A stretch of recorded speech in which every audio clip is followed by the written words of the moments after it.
So welcome to this part of the tutorial where I explain the remaining functions that we have on the collection screen.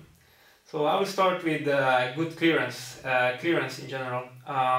The way, if you paid attention when doing a fling gesture, you have the option here to clear the ball. But also noticing that this is a very frequent action, we use the double tap after an opponent has the ball.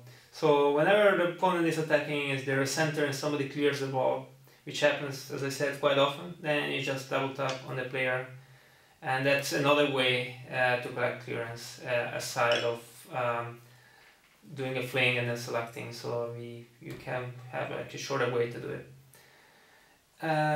Beyond that, you can also see on the left that we have some buttons for some actions that are not so frequent. So you already saw the undo button.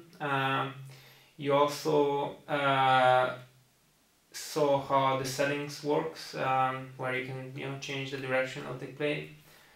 Then you have a help button where you can go through if you forgot any action and how to collect them. You can just go on and read the description of it, and also search for certain keywords. So in this case, let's say goal. Yeah, press hold and select goal from the opponent menu. That's right. Then you have three not so frequent actions, which are false, cards, and offside. And the way you record false is by tapping first on this button on the left. It gets selected, and then you select the player that in this case gives a fall.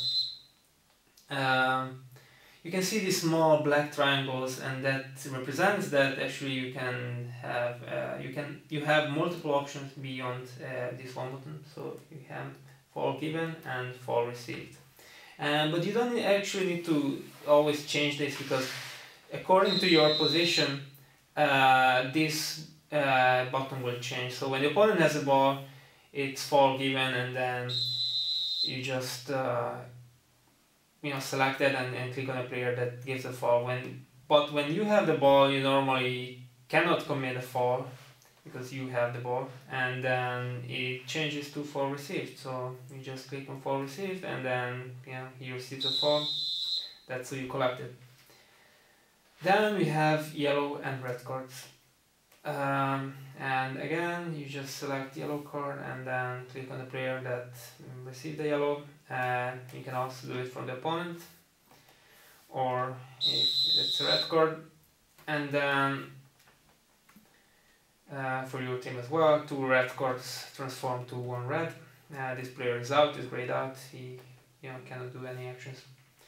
So then there is offside, another category that you can collect for both the opponent and your team. So select offside, click on the player, or click on the opponent. So last button on the left menu is sound on and off. So if you get annoyed by all these sound effects, you can also turn them off, and then you won't hear a thing. Okay, moving on, you have the header, where on the left you find the bench button, and then using this you can see your substitutes, see your bench, and then by dragging them you can actually do the substitution. Also, if there is a change on the team and the formation, then you can just move players around and then change the formation as well. Clicking it again will close the bench button, and you can continue to collect. So you see here the score, the bar where you see the number of the goals scored. I already explained the possession that is measured in real time, and then also in these little boxes you see the number of total shots and the shots on target. And then the clock you can stop by double tapping and then resume by tapping again. And that becomes important when you're recording from, you're collecting statistics from a video, where you pause the video to grab coffee and then you just stop the clock on the tablet to keep in sync the time on the game and then on the application. Well, you also have press and hold on the clock, and that's used to restart, finish the half.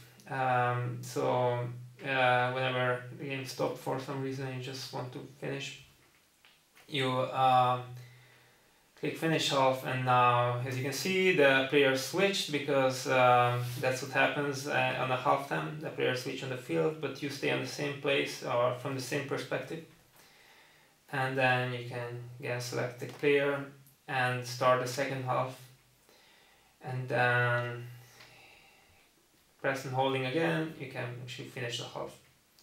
Once you finish the half, you see this button on the right glowing, which leads you to a report screen. You can actually click on the report button at any moment during the game and see your statistics, but this is really when the magic happens. You click on this button, and then based on the statistics that you've been collecting, the app generates a structured report where you can go through every single statistic that you collected, broken down for both the team and the players.